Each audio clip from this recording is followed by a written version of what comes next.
You are ready? Then we can start. So just before we start, I just want to say that Dr. Sharman Wickham here, who's writing down, she's always making notes. She is the third member of our team. And of course, I'm sure that all of you had contact with Agatha Africa, sitting right there. And I just want to say that is the team who is running this major project of dual higher education. But the wonderful thing is that we have so many partners and stakeholders who support us and who work with us. And that is what is making this project possible and the progress that we've made. So this presentation that we're going to do now and then follow up with an interactive session is focused on the importance of partnerships between employers and universities to enhance the employability of graduates. And I think what we are going to try and do is to start, just to give you, for those of you who don't know the project, just give you a very brief background of the project. And then also, I think, you've heard dual education, dual studies, dual higher education, and I think it's just important that we also clarify the terms, and so that everyone is on the same page, so that you know what are we talking about. And later on, you will also hear a lot about the dual studies from our German partners that will convene the third session. So what we would like to do then is after we've clarified the term, is just to give you a very short summary of the project, all the features of the project. It's impossible for us to do in one presentation to tell you everything that has happened up till now. So we're going to be very brief on that. But what I will do is just very briefly give you an idea, what are those models that we've now developed in South Africa over the last 2 years that the project has been going on. And then finally, we will explain the value chain of partnerships and also talk a little bit to the employers and, what do they need to know about the process in South Africa. So I'm going to start then by talking about the background. And it's very interesting that we are in Stias today, because this is where dual higher education was born in 2018. When a high-level delegation from Germany came here, we had a workshop. I was still working for Stellenbosch University at the time. And basically what happened that day is that they decided that Czech should start with a project to explore whether we should look at dual studies at the time, that is the term in Germany, whether that is possible in the South African higher education. So what we had to do, and this is really just very briefly, we applied for funding, so this project is funded by the Department of Higher Education and Training, and it is also part of the DHEP's University Capacity Development Program. So this is what we are doing. So what we did in the beginning is we asked ourselves, what is it that we need to see as our main purpose? And we wanted to, like I say, see how can this be done in South Africa, but at the same time look at, are we ready for that?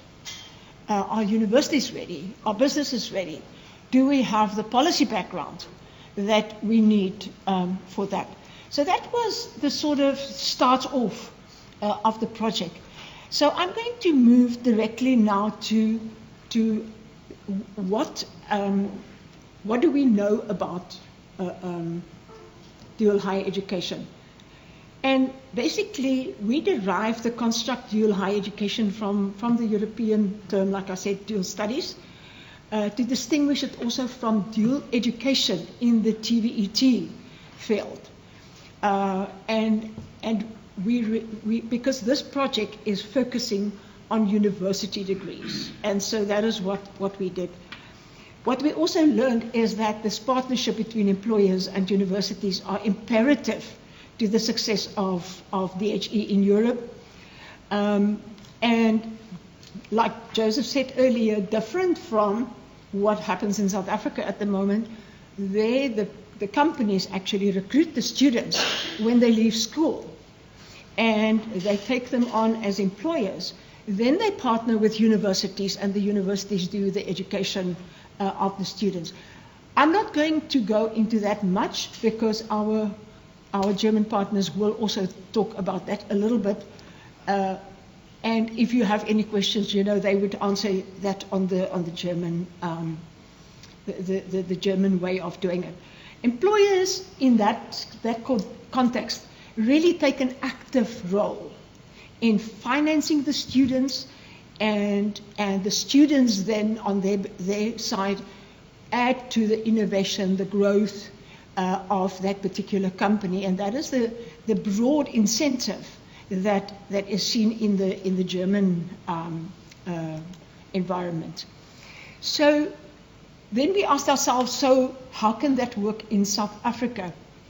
So we said, and I think you've by now realized that in dual higher education, the students learn in two places, in the university as well as at the workplace.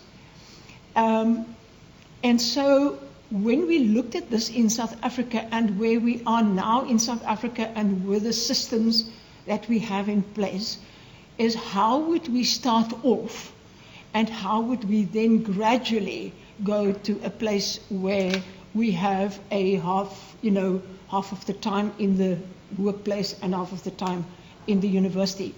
At this point, we decided to look at the possibility of 70% university, 30% in the workplace. What we also realized is that universities need to remain the custodians of the academic program. But I also think that we realize that the change that we talked about earlier should happen so that workplace learning must actually become more accentuated in South African higher education, which means, again, it can only happen when universities and the workplaces and employers work together. So in terms of the employers, what we've also learned here, specifically in South Africa, and after we were talking to some of the employers, is that there must be a fit between the student and the company. And also that when the student comes to the company, there should be a proper orientation of the student. And then on the other hand, to facilitate that way of partnership between university and the workplace, is that the workplace need to understand what are the requirements for the academic program, because that means that they will then create the experiences in the company so that the student can also meet that requirements for their degree program.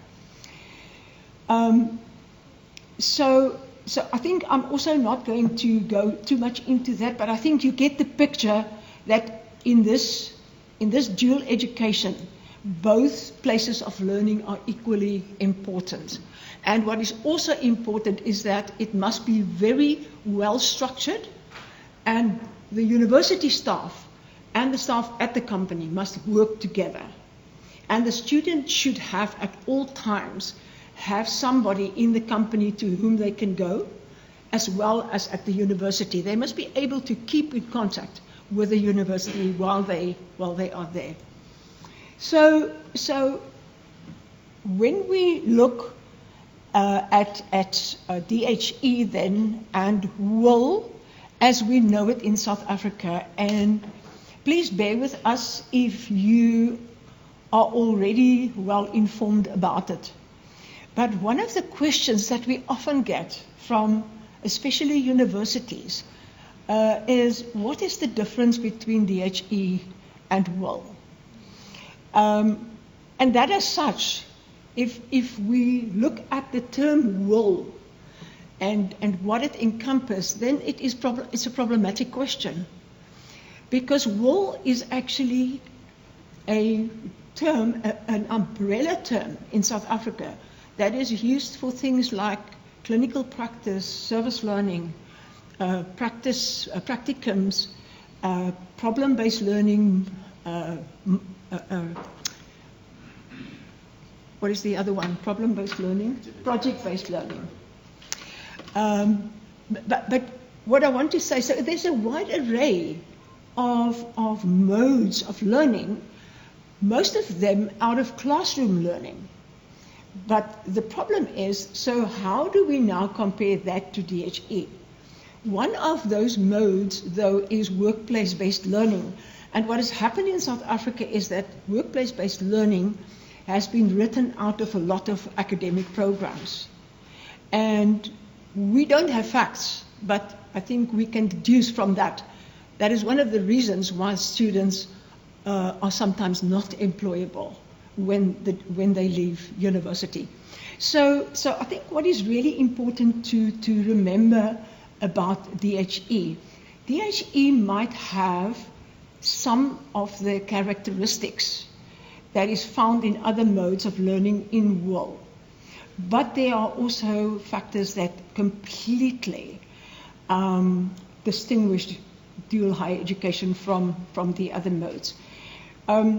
And I think the most important one is, and I think, Joseph, that is exactly what you referred to, focusing on the competencies. We look at exit level outcomes, but what we sometimes forget is that those outcomes sometimes do not include competencies.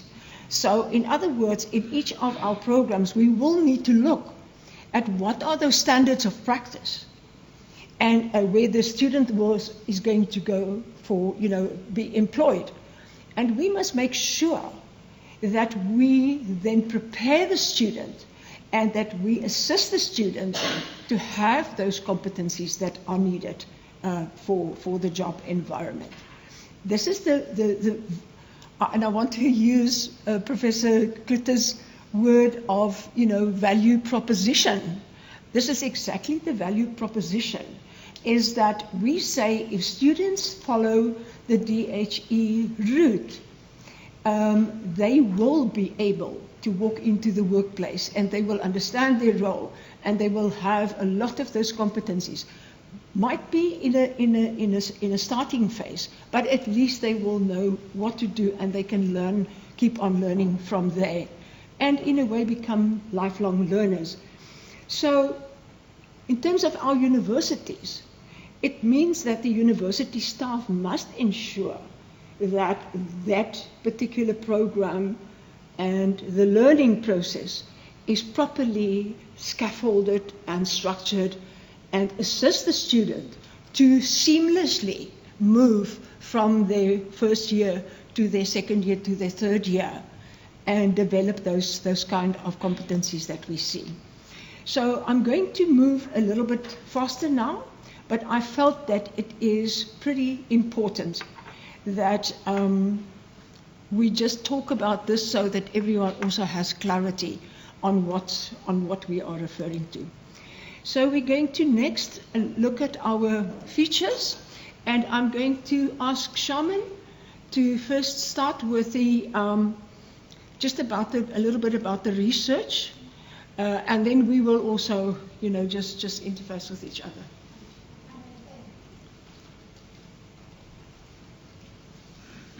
Before I even speak about the research, it's really important to see that these packages are very integrated, with like theory and practice in dual higher education. In other words, a lot of what we have done in terms of the research has ended up in the very lessons that Antoinette has now bulleted and listed. The kinds of issues that we've learned about dual higher education came from the first package of research. At last year's annual conference, I spoke quite a lot about the research, so I'm not going to do that today.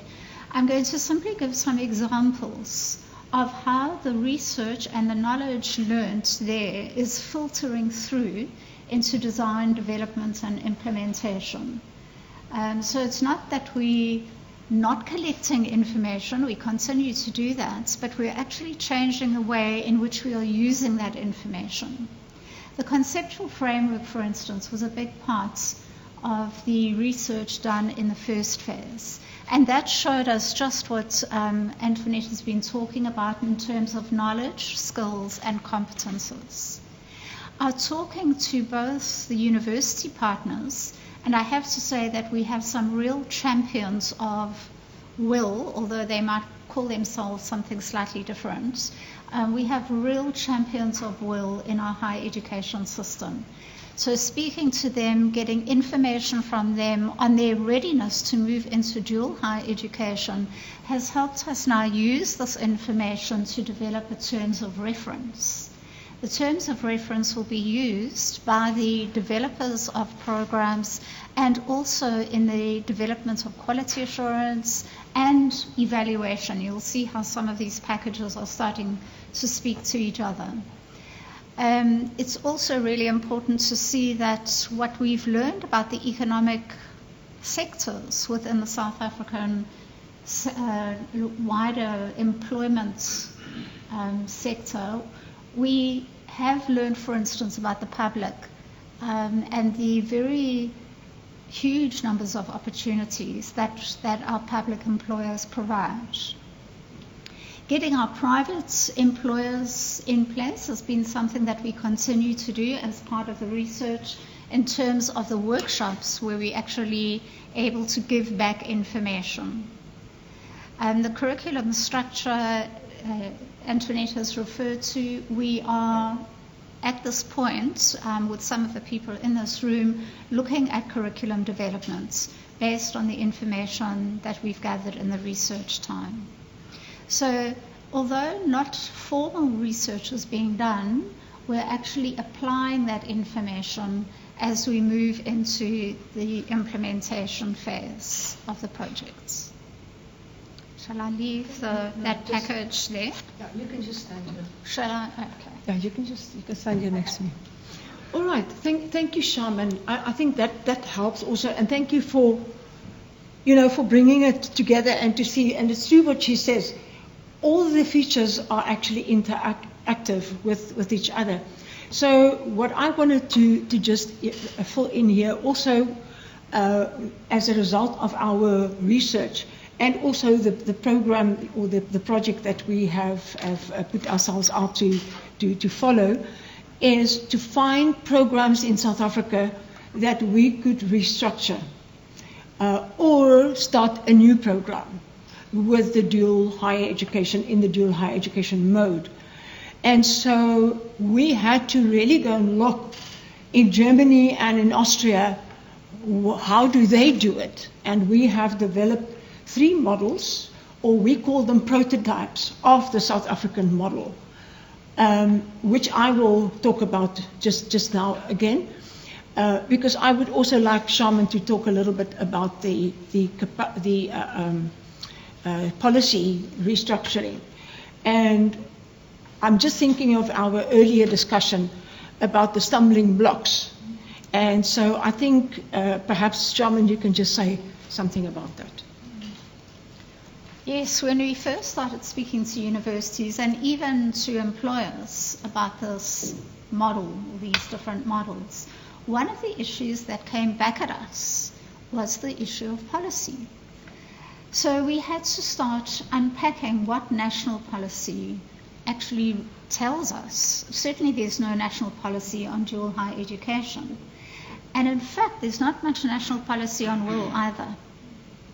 And when we started looking at that, we started realizing that our projects would need to not develop policy, but provide recommendations for a context that would be enabling for dual higher education. So we are developing policy recommendations, not only just for the education system, but we know, for instance, in terms of labor, that employers are looking at those kinds of pieces of legislation. And so various pieces of legislation need to be aligned. So one of the outputs from our projects will be a document that will list and explain the conditions needed in order to enable dual higher education.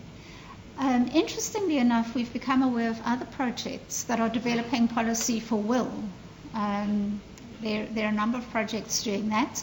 We're keeping an eye on that and having a look to see what the recommendations they are taking forward and whether those recommendations will be adequate for the dual higher education. Thank you, Sharman.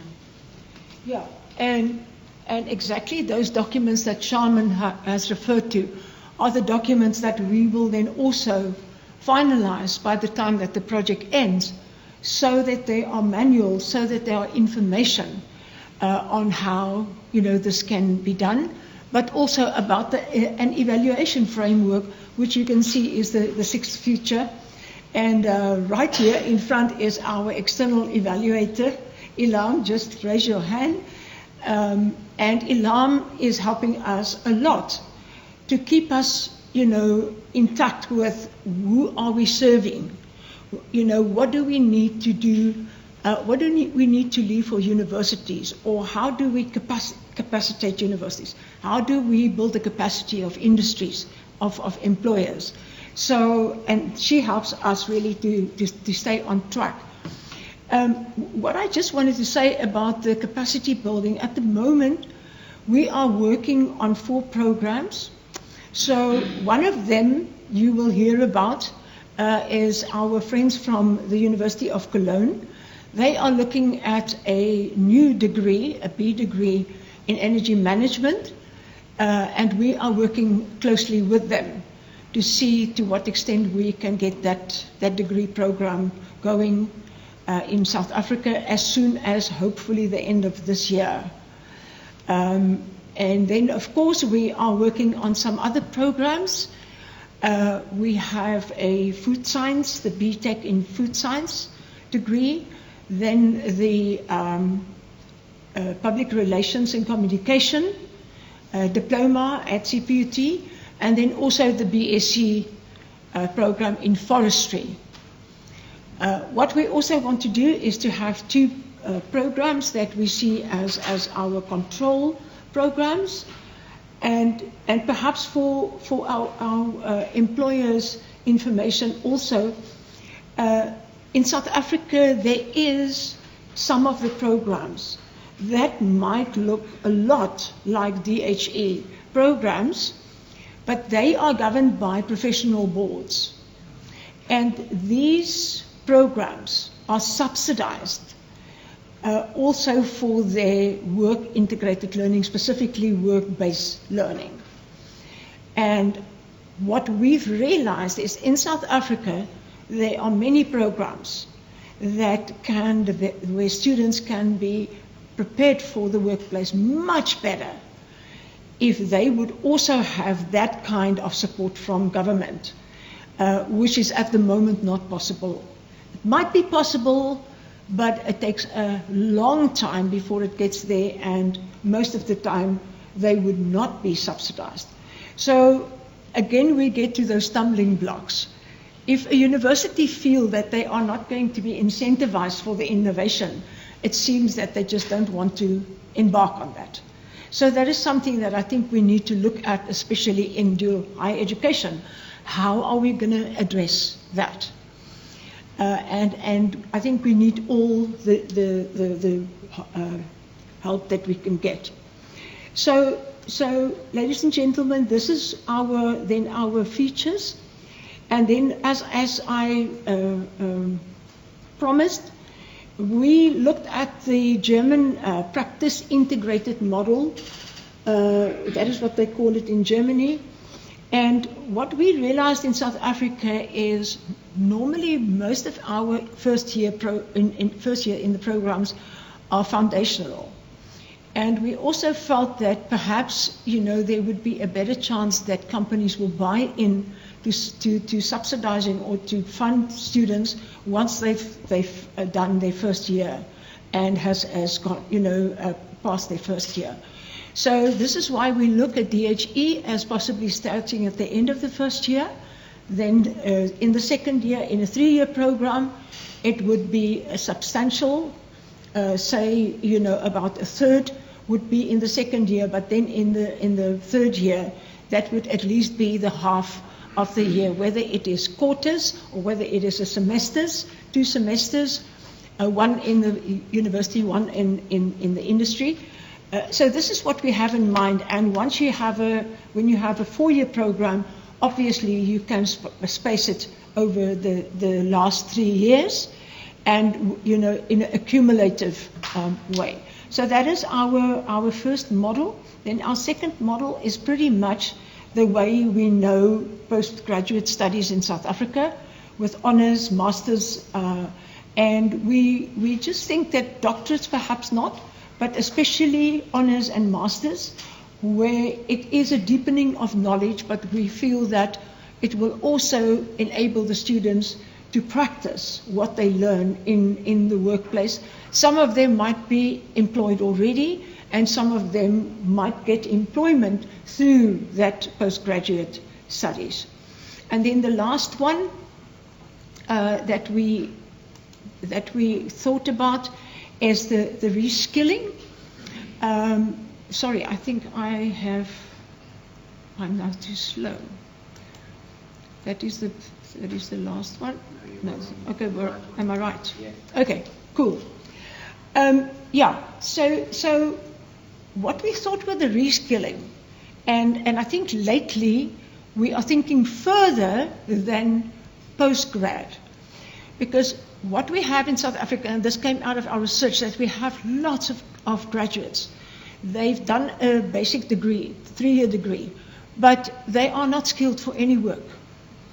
And the idea is then to look at programs in a dual mode that can then reskill them for the workplace, especially in those areas where that kind of knowledge and competencies are needed. So that is the idea with this. But when Professor Kluter joined us at CHEC, he made us aware of this whole thing of the dropouts, and that could also be a way to pick up on those students that, have 1 or 2 years completed, but they are now out of the system. And it means that we can then, if we could pick up on those students, they can then be reskilled in the workplace. And this is how we see this model can play out in South Africa. The bottom line being that dual higher education really can be a game changer, like we have said earlier, by using these innovative methods. So just lastly, I'm going to hand over to Estienne, and he's just got he will talk about the 2 slides that I referred to. Thank you, Antoinette. As we went on our research and fact-finding missions, we asked a lot of questions, but a lot of questions means there are more questions. And we thought it's important for our employers to really know how this value chain looks like. From the models, it seems simplistic, where you go from university to employer, but there are a few stakeholders in between that we also have to look at and take into consideration. So we devised this depiction of the DHE University industry value chain, just to show you how all the role players come together in this whole model as well. And on the left, you'll see the university, as we said, remains the custodian of the academic program, and all the processes that work within the university system are still in place there. And that's why you'll see we say programs still need to go through quality assurance and accreditation. And of course, if there's a program advisory board, all those checks and balances are still in place.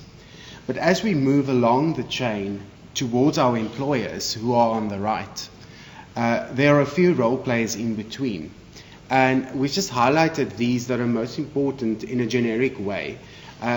The two most important ones being the Department of Higher Education and Training here, and also the Council for Higher Education, as they are sort of the gateway to say, yes, we can provide this academic program. But then we also get into funding, subsidies and insurances that come into play, which are in the middle there. So there might be industry-specific CETAs, and those are our sector education authorities that may have an influence on whether funds are available for programs and students to participate in these programs. In some cases, the question was asked, are students insured to go and work in an off-site place, for instance, if they have to go to those learning environments outside of the classroom? So that one we just put in there to ask yourself that question: is that something that's pertinent? Do we have to think about these things when we look at the whole value chain? And then, of course, your professional bodies or employer networks there.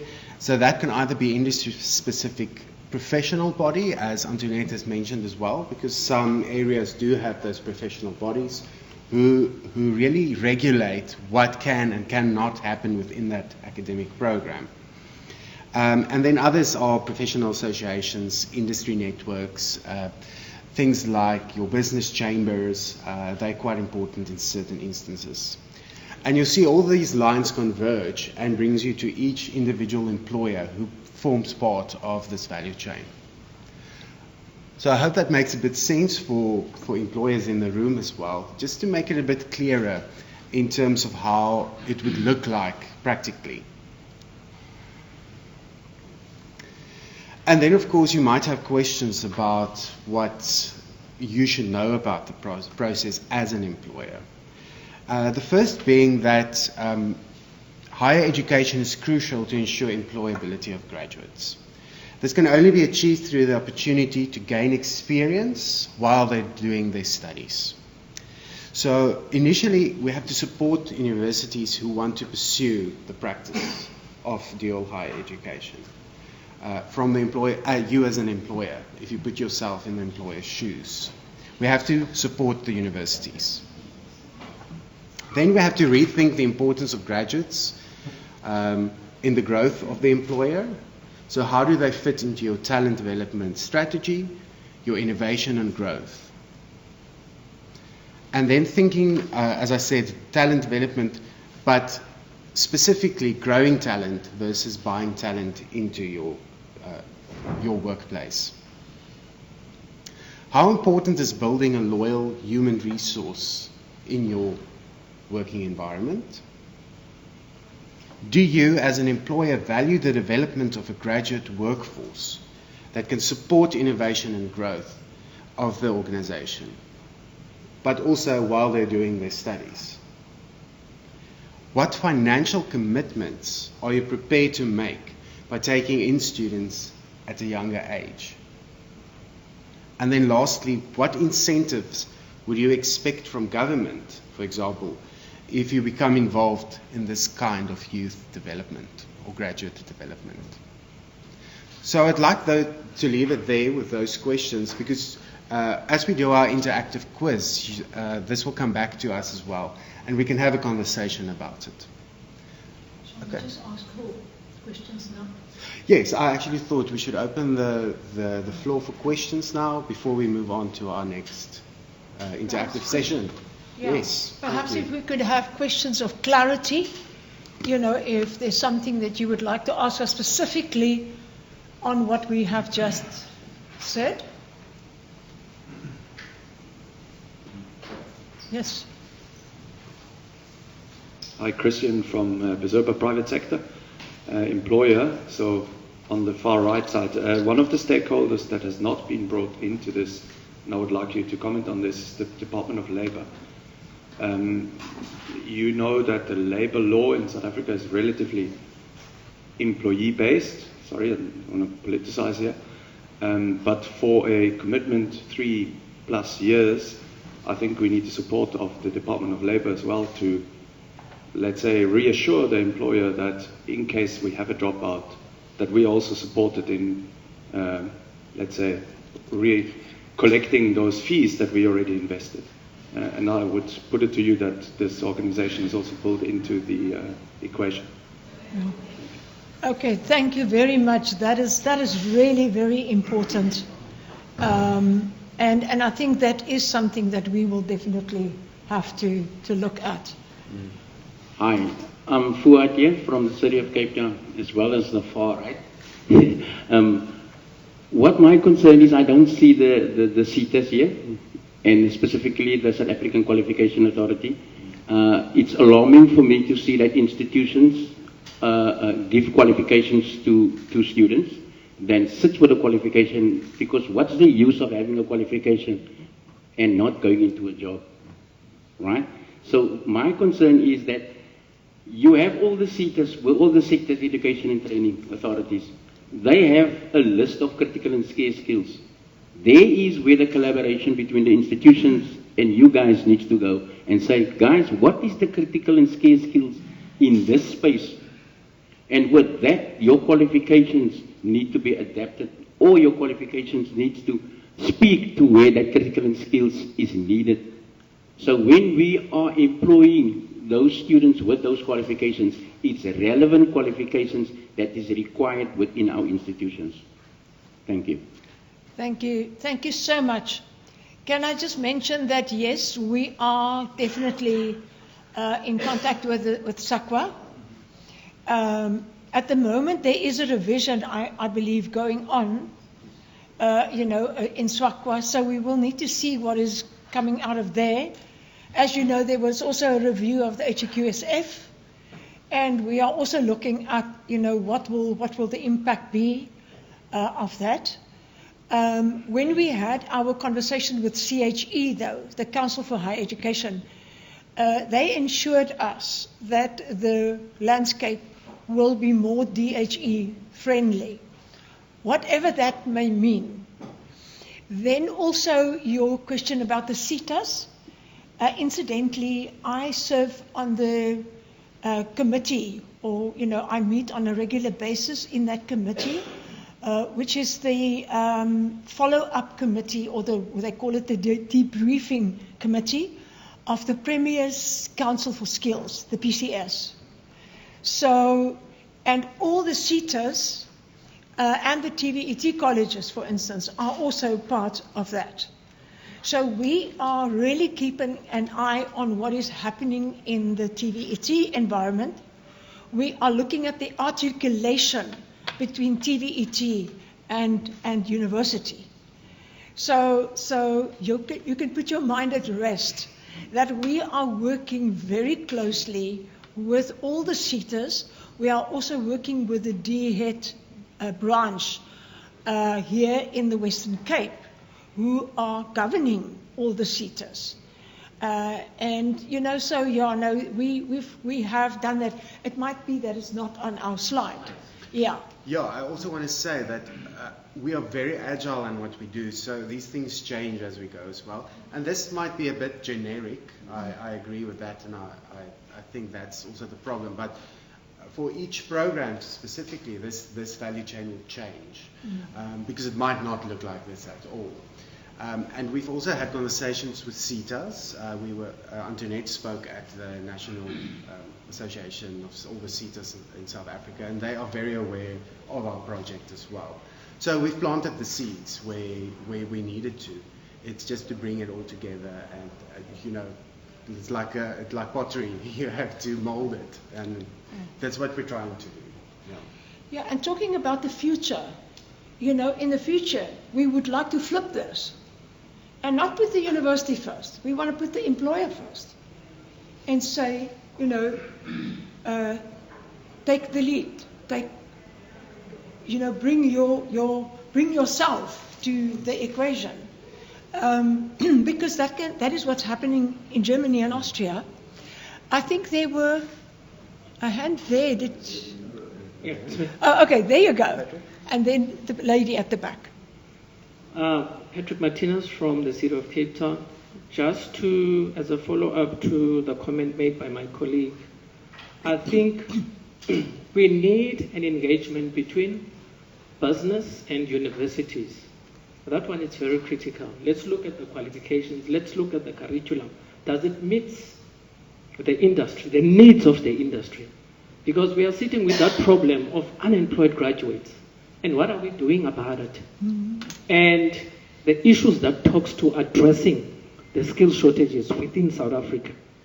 So from our side, we are also working on futures of work strategy that talks to what are the requirements of our business 10 years from now.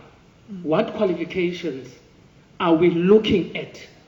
So universities must assist us in that regard, in terms of focusing on those qualifications so that we are better prepared, so that we can serve the residents of Cape Town.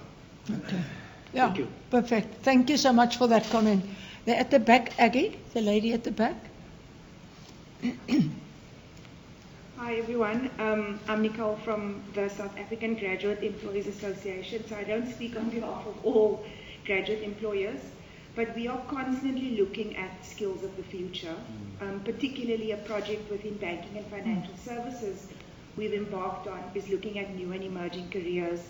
And we are one of the players who bring together academics as well as employers to talk to each other so that we don't continuously function in silos. And I think we aren't there yet, but the fact that those conversations are happening is really promising. Yeah. Yes. Thank you very much. I just want to mention that two of the bigger or most important or very important stakeholders that is part of our project and working very closely with us are our business networks. And, Sagia is one of them, and then also Accelerate Cape Town. Unfortunately, they have the Premier's dinner tonight, and ACT could not attend because they, are getting ready for that. And they asked us to please excuse them. So, okay, and I think they're prof on that side. Oh, sorry. Yeah,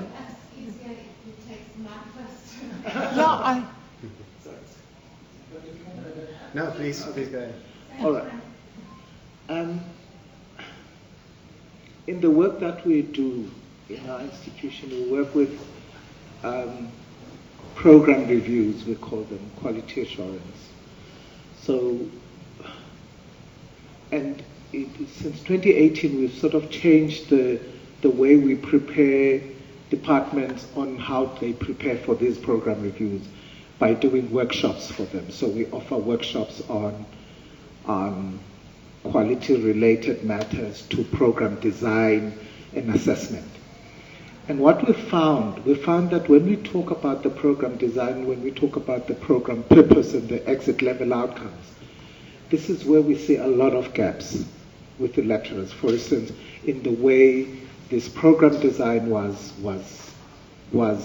made or conceptualized, it's not talking to what is currently happening in the program because somebody designed it 20 years ago.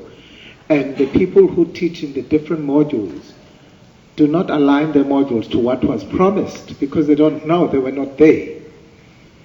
And I think the conversation about this collaboration needs to happen at the curriculum design, where the industry comes in. Because if you bring these people, when the panels come to view the program, it's too late. And we run a risk, I see this from my institution, we run a risk where the panel members from industry, for instance, raise a lot of things about the gaps in the student learning and the skills that they don't have, that they require. But the implementation of those recommendations sometimes does not happen. So if they are if this partnership starts from the beginning, and we even bring in the voice of the student, for instance, at the beginning of this, how does this, because we've learned from COVID that the students technologically were so ahead of the lecturers. In fact, some of the lecturers were taught by their students about, say, I don't think this is outdated. Why don't you use this because this is effective? So I think that needs to happen at an earlier stage. Yeah. Thank you very much for that. I just want to mention something that we have learned from our capacity building, the process of restructuring with universities.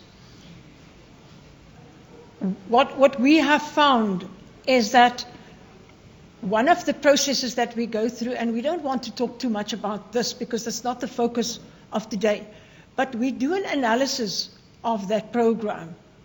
And we firstly look at, when you look at the outcomes, you look at which of the areas in that whole program from first year to the last year can be learned in the workplace. Which means we basically look at the practical components and about the procedural components in that particular program.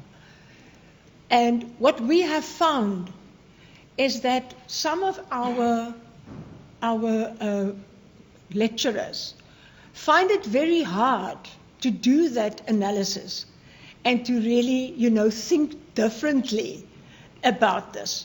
So it's a process of capacity building to assist those lecturers to get to that point where they look differently at their program.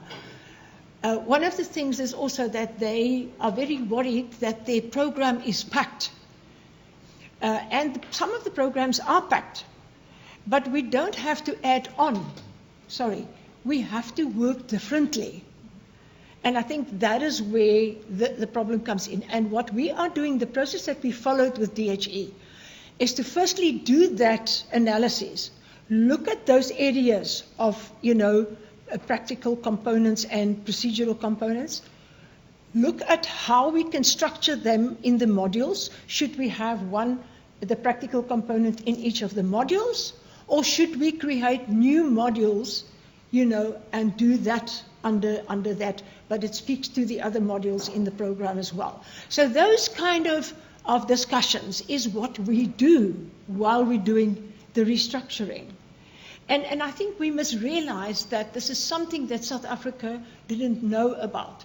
So we are now in the process of building this capacity to think futuristic, to think differently, to look at how can we overcome these stumbling blocks, rather just to sit back and say, it's bad. So, but thank you for your input. And then Prof. Van Wyk, sorry. Thank you. I have so many things, but I'm limited to 2 or 3.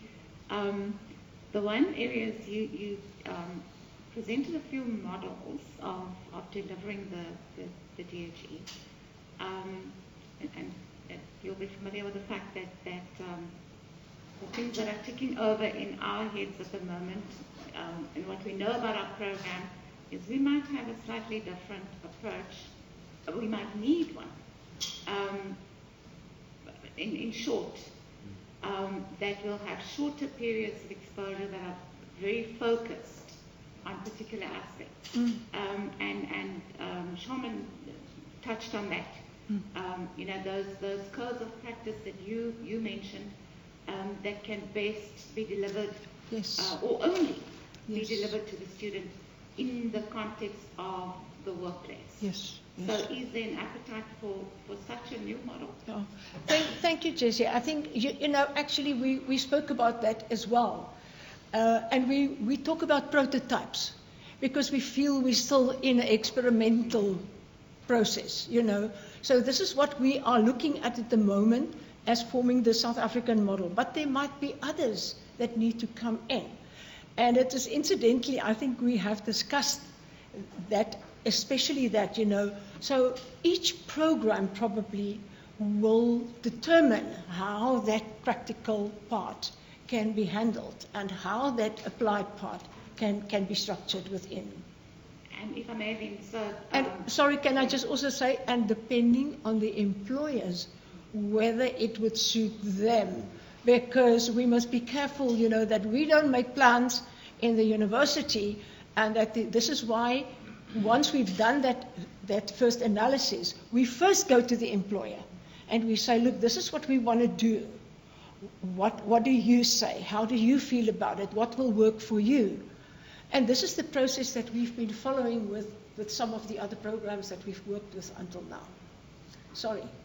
So just in that same context then, so there won't be an absolute minimum time spent in industry, because I think we would be able to tick all the boxes in less time than 6 months.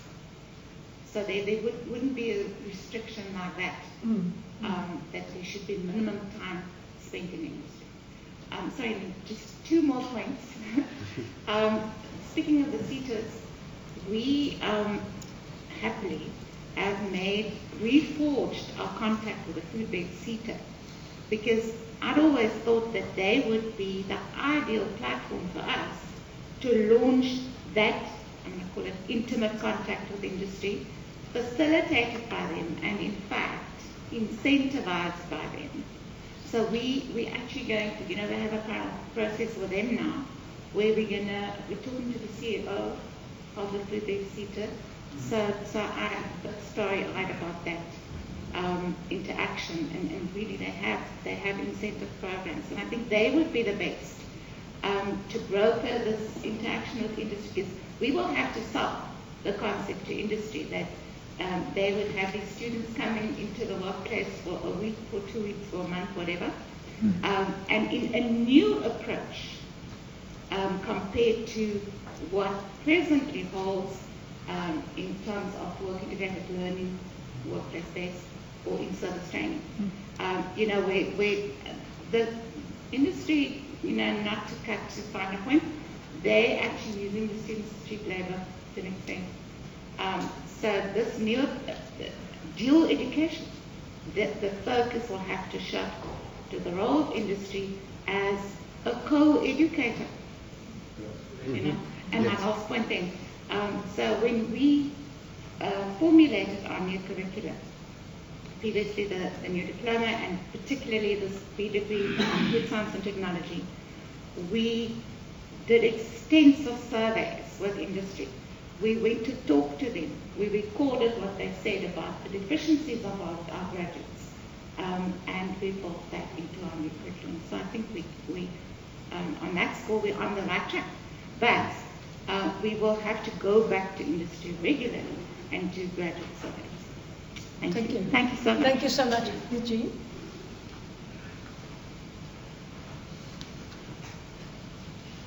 Thanks so much. The really fantastic contributions from everyone. I do think the one premise here is that flexibility will be important, that you don't have a fixed model that will suit everyone. So, and we're working on that flexibility. Yes. I also think that if we have a dual higher education program, that the gap between the employer and the universities will narrow, because the students will be spending time in the real world and they will come back and say, but you are not teaching us what the needs are outside there. Another interesting fact is that our students in South Africa spend literally in a 3-year period only 18 months on campus. So I've often wondered, why don't we just have an 18-month degree? We can double the number of students that we graduate and it will cost the students a lot less. So they'll only be here for 18 months and not for 3 years. But the point I want to make is that if you take that into consideration, we can very easily fit in 18 months of dual higher education with the current system. All we do is we need to find enough partners, employers, for our students to spend their holidays working there. Then we can do it without much readjustment of anything, in fact. But we have to find the right incentives for the employers and the right incentives for the students. And I want to just come back to the point that was made about the labor law, which I think is a really valid point and important point to consider. But you might also have employers that want to upskill their staff I'm thinking of, for instance, the City of Cape Town, the Western Cape government that I had talks with recently, and so on. And this would be an ideal way for them to work with current employees so they don't have any labor law issues. They already are employed, and to upscale their qualifications by enrolling them for a degree. And there again, flexibility is at the order of the day, where you might have shorter times where you expose the students that already are working to the academic side, and that can be done in short courses, in blocks, or in 3-week, 4-week periods, and so on. And that one can actually negotiate with the employer if there is a big enough need for that. Did you want to? I think you must add something from the Western Cape government side in terms of, you know.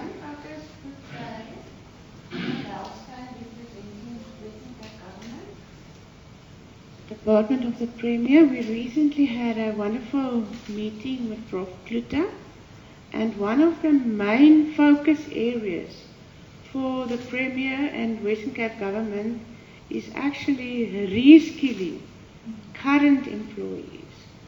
Not sort of what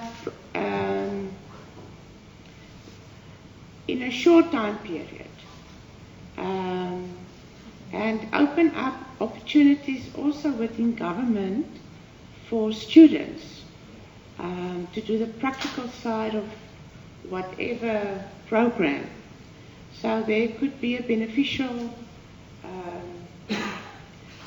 arrangement or contribution from Western Cape government side as well. Okay, I'm just looking at the time. If you have some questions, let's do 2 last questions. I see 2 hands, and then we can just move on. Just the last one from my side.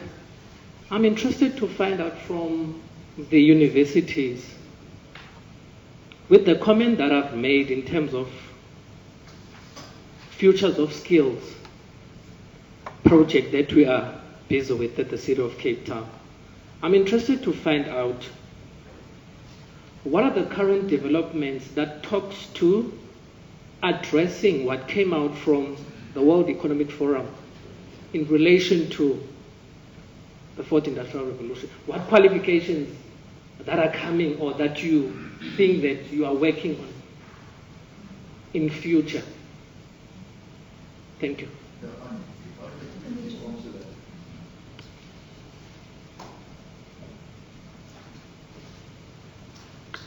Quite a number of universities, and I work with the 4 intensely down here in the Western Cape.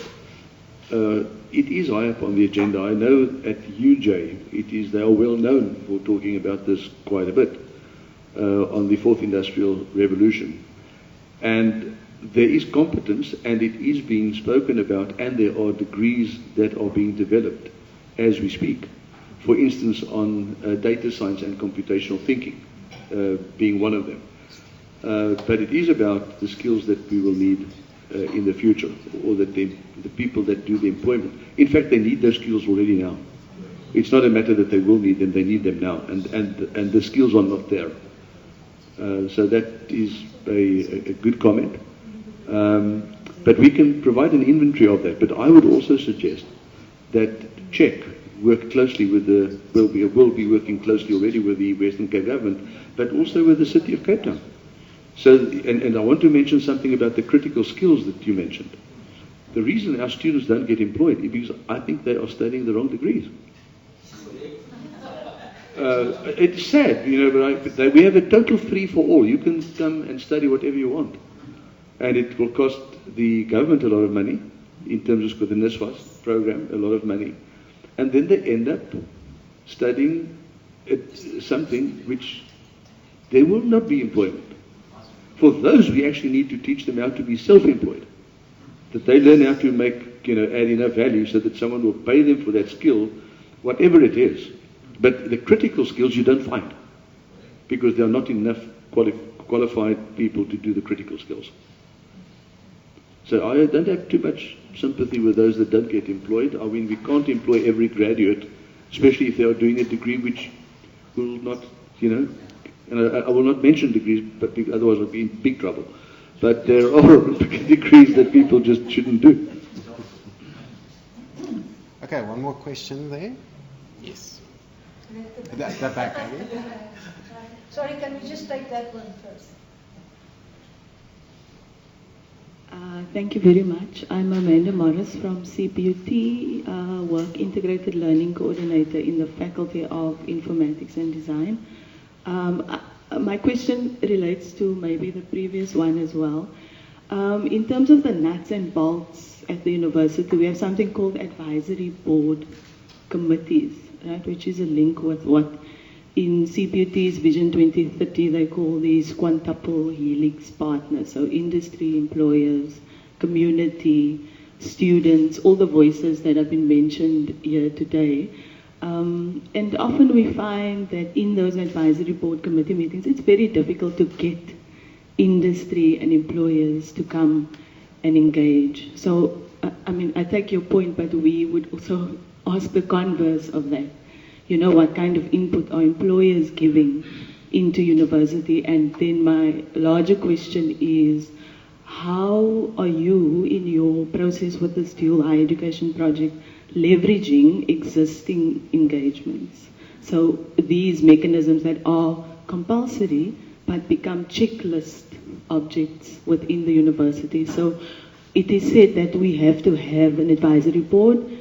We have a meeting once, twice a year, but it's a check item for quality assurance purposes. So my question is, how would you assist, or how are you leveraging these kinds of existing engagements within universities? And then a second thing, while I have the mic, a big South African issue, and I ask this because my background before this was in extended curriculum programs, is the underpreparedness of university students when they reach the university. How is that being factored into this kind of system? So the local context versus the global application of this, which is wonderful, but how does that translate into the South African context? Thank you. Okay, thank you very much for that. I want to start with the advisory board. The advisory board can only work through communication. Because you need to first establish a relationship with all of those businesses individually. And then what you do is and this is what we found worked, is that in that contact, you ask them which month of the year would you be able to travel? Because there are degrees where these people are scattered across South Africa. And you find a way where these guys then say, you know what, the best time for us to get together will be this time. And what you do is you make that a sort of a scheduled meeting every year, agreeing with them when you want to do that. I just want to mention an example. In forestry, we have 30 companies that are involved with the department Forestry and Wood Science, because it's both forestry and wood product science. And this is how they do it. And they make a day of it. So the guys fly down, and there is, different activities that they also do. Some of them are also having the companies talk to postgraduate students, for instance, or lecturing for an undergrad. So it's really a combination. So those advisory boards must be assisted in what are our expectations and what can you do within this environment. I know we don't have the final answer. I'm just giving you an example of what worked in another area of study. About the second one, we are very well aware of that. That is exactly the reason why we thought, it would be better for us to look at DHE to kick in after the first year. Because we realized many universities have lots of support embedded in the university to assist that bridge between school and university. I don't know about you. I know Stellenbosch and a few of the other universities that I'm familiar with. They have that kind of support. And I really think that is one of the most, I almost want to say shocking stats, is that 50% of first-year students don't make it through. And I mean, I think, Eugene, what would we call it? A national disaster. We think electricity is a national disaster, but that is very close to that as well. So yeah, we don't have all the answers, but I think what is very important, is that we have the awareness that those are the sort of stumbling blocks that we have to encounter and do something about it. A very last comment, and then we have to move on. I love this vibrancy in this room. It's really good. Thank you. My last comment is, don't forget about the high school learner who's willing and able to become the potential student. Yes. No, absolutely. And I think this is why we also look at the articulation,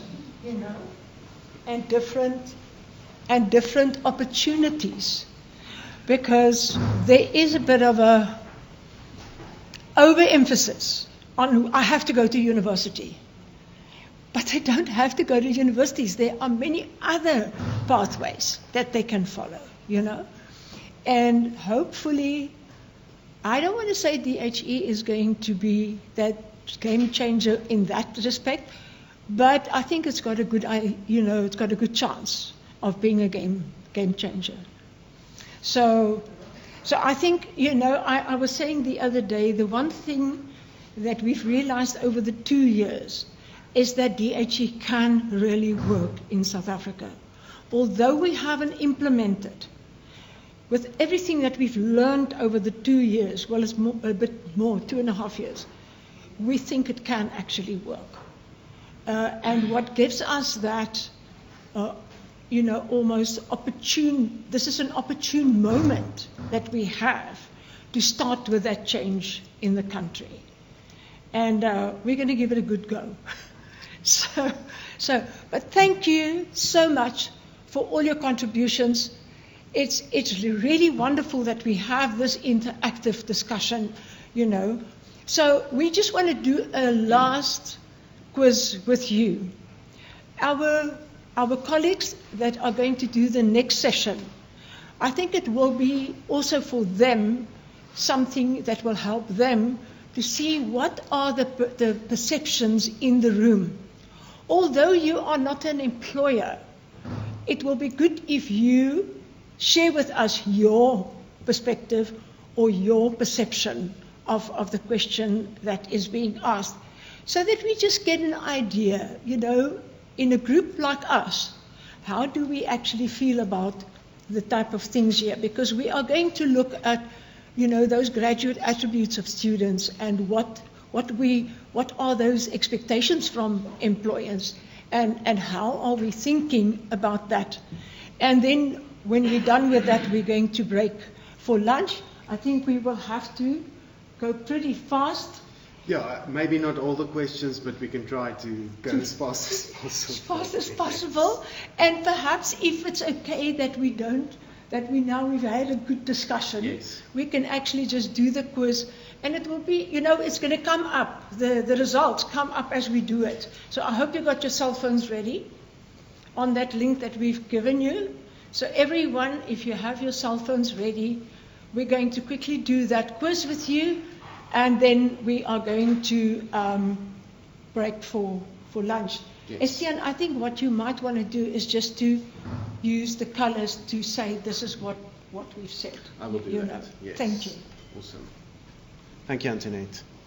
I'm just going to lower the lights a bit, so maybe you can see the results a bit better. With the quiz, we will gradually work from from the graduate or the student side to the employer side. And you'll see, just to capture some of the perceptions that we might have as a group here today, and from your own experiences and your own contexts as well. So the first question here, as you're answering and it's coming in, is really about the technical and business skills of graduates and how you would rate that out of 5. To see which of these categories that we've listed actually you would rate the highest or lowest. And at the bottom we really see the mean of each of those categories.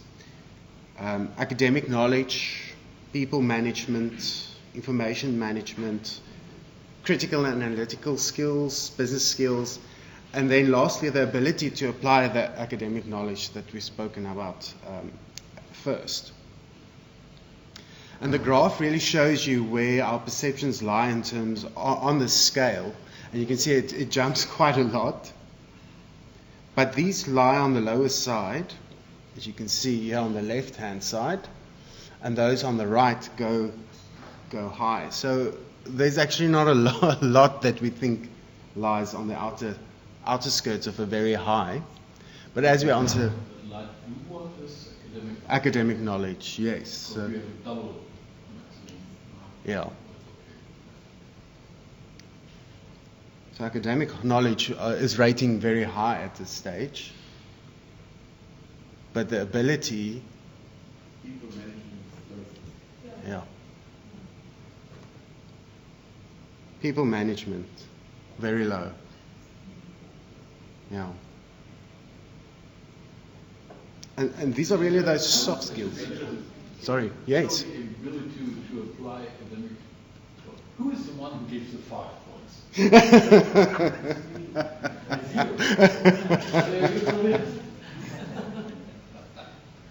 That's a good question, Joseph. Who gives it a 5?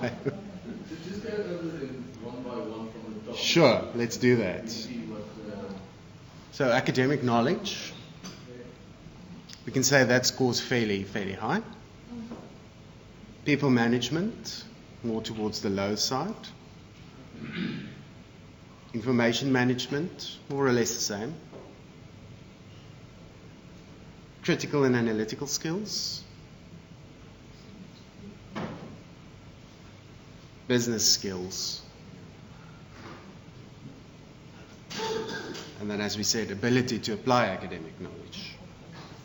this in itself already informs the curriculum. I mean, surely this must be taken seriously when you develop a curriculum and graduate attributes. Yeah.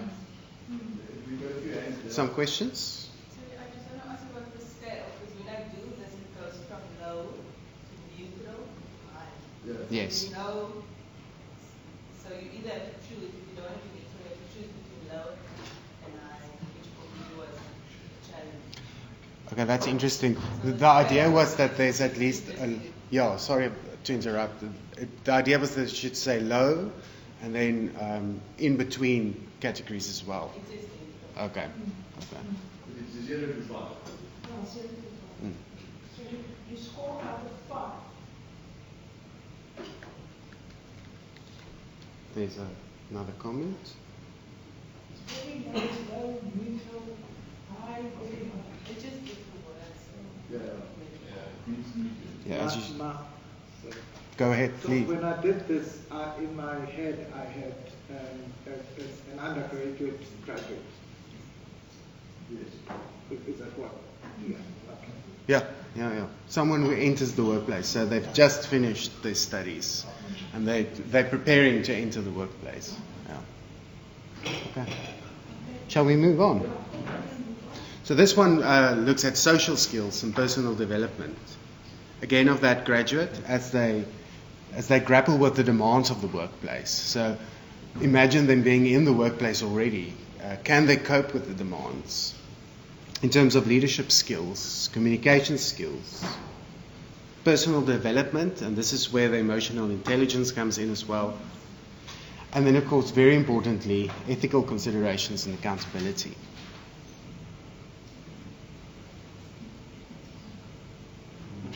Let's see as those come in.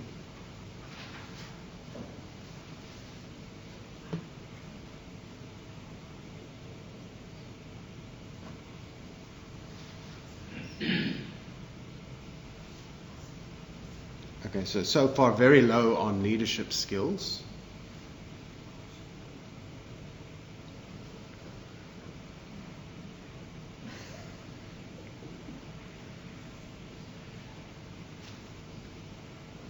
Also low on ethical considerations.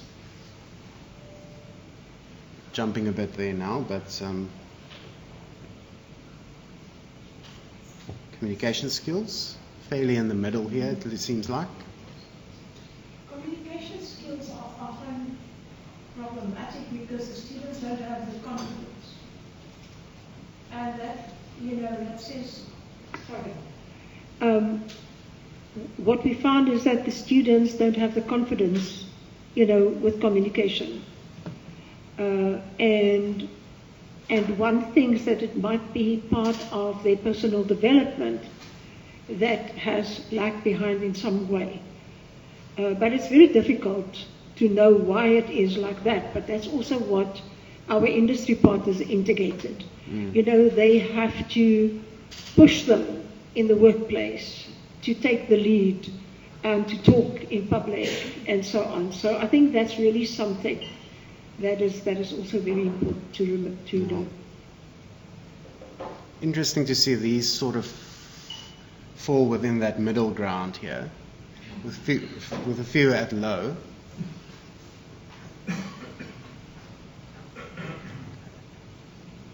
All right, shall we move to the next one? Okay, here we ask a bit of a question where you should just think a bit about what the important things are. Sorry, there's a question. If I might just ask a question on the last one, if that's okay. I was just wondering what our focal point, our expectation point is. So, should graduates be like the best leaders there are with the best communication skills that are available, or is it just the best they could be being graduates? Yeah? So this would change the whole scale, so to say. Yeah? Yes, I think it's not that we expect them to be the best leaders coming from university, but we do expect perhaps as an employer that they have certain leadership skills in place already. So I think it's the latter that you're referring to. Exactly. This would change the numbers, at least in my perspective, drastically. Well, that's a good comment. Yeah. How do you interpret it in which context? Yes. Thank you. All right. But those would also be the skills that they can acquire while they are in a new line education program, while they are working in a company, the leadership attributes, the presentation skills, the communication. And so on. A lot of the advantage of dual education, these are the softer skills that can be acquired as part of the curriculum while they are in the workplace. That's exactly the point that I was kind of hinting at. Yeah? With different systems, one can expect different outcomes from graduates. Exactly. Dual higher education should lead to something completely different than no dual. Yep. Absolutely. And I think this is also why we ask this question. What do you think should graduates have when they enter which attributes should they have once they get into the workplace? Yes, that's a question. On the question of ethical consideration, I'm just thinking that one of the ways we use to make sure that the skill has been acquired is to use an assessment. Yes. And I'm thinking, how do we assess ethical consideration? A good question. I don't have an answer, but maybe someone. Yep. So if we have an embedded value system, the ethical attributes will be questioned, they would be high. It depends on how you are actually brought up. It depends on what you learn at school and so on. But if you are brought up with a good value system, you will be ethical in what you do. That should be one of the things you learn growing up. I do understand, but how my thing is that now we've got the students in the classroom, we're training them. how do we know that they are ethical? I think that COVID taught us that when it comes to assessment online, that they're like more or less average there, you know. I mean, so that is one of the downsides of COVID, was that the assessment online was very difficult, and we found a lot of plagiarism happening there, or even students sitting together and doing the exam. So that indicates not a high ethical standard. That's one way of testing it. Okay, from this slide, it's quite interesting to see that no one chose easily find their feet. So do we think they shouldn't be able to easily find their feet, or is that something that comes with the territory? No? Yes. Fit, yes. No, that's very true, yes. Okay, but we do think they should be inquiring, they should be eager to learn, which is good. And then, of course, pragmatic problem solvers. Those two scored the highest there. Okay. So this is just the yes or no question. And we really ask you in the room if you had any prior experience working with an employer and or university partner, whichever context you're from, with this specific purpose in mind of enhancing graduate employability.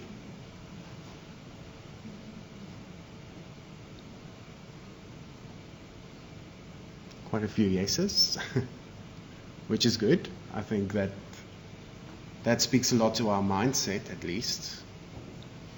One no. Okay.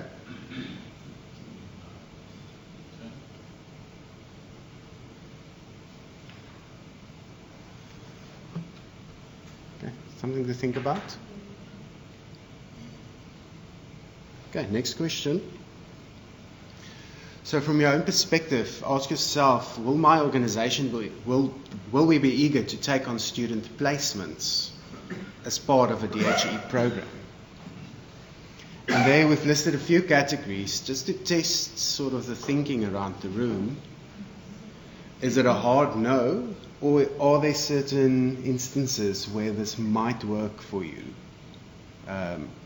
Or if you need any assistance in that scene, what would work?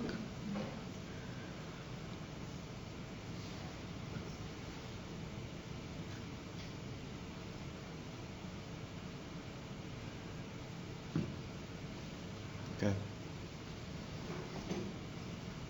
Not sure.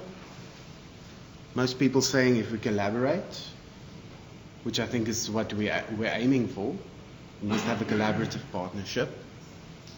Okay, some say if we can recruit them ourselves. That's now in the shoes of you as an employer.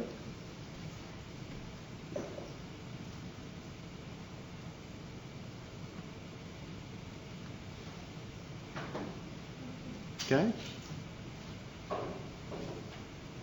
Sorry. The next one asks, will you be willing to pay students a stipend while gaining practical experience and while they're working?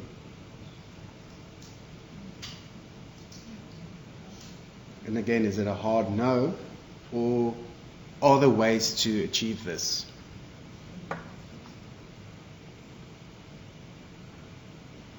Okay.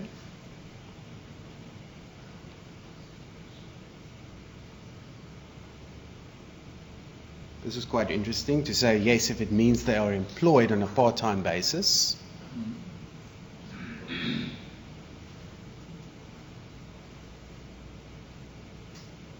And does that mean we contract them as an employer?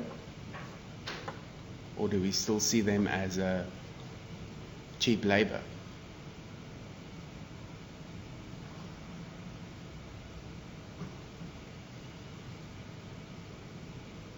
Okay, can I go to the next one?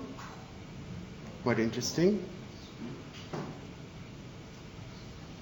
All right. Then my organization would participate in a DHE program if expectations are duly met. So expectations from both sides.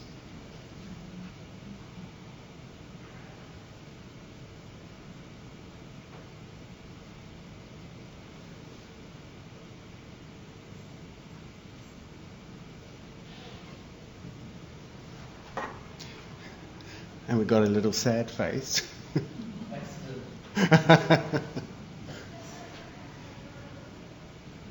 Okay, this is quite on par. Okay, there it jumps again. So most people saying with clear instructions and or guidelines from program supervisors. And then yes, but only if there is something in it for us. What will that something be?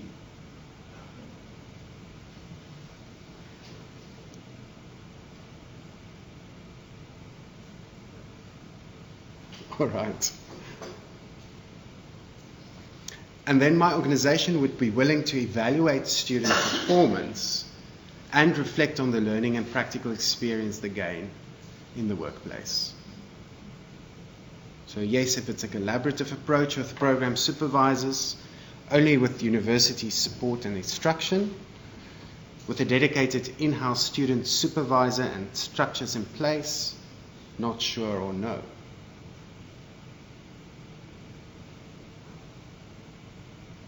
I think again here it's important that we see that collaborative approach being the crux here. Yeah, there it jumps again. Okay, but this is also interesting with a dedicated student supervisor, meaning there's someone in your organization who specifically looks at this part and manages it from your organization's side.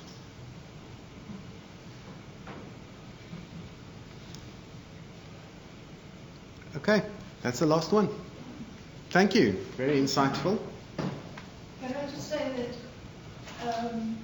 when we look at all the answers that we have, it seems that it pretty much, points to the importance of the partnership. Yeah, I think by just doing this exercise, we can emphasize that. Thank you so much.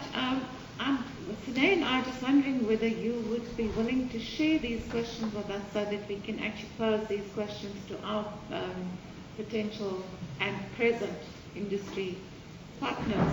Yes. That's a brilliant questionnaire from that point of view. Okay. The slide already, if you go back there, just before you finish, and the slide will be forwarded to you. But thank you for that. That is exactly the idea as well. Go back to your employers if you're not an employee yourself, but reflect on these questions. It's important to ask it. That's why we know what works and not.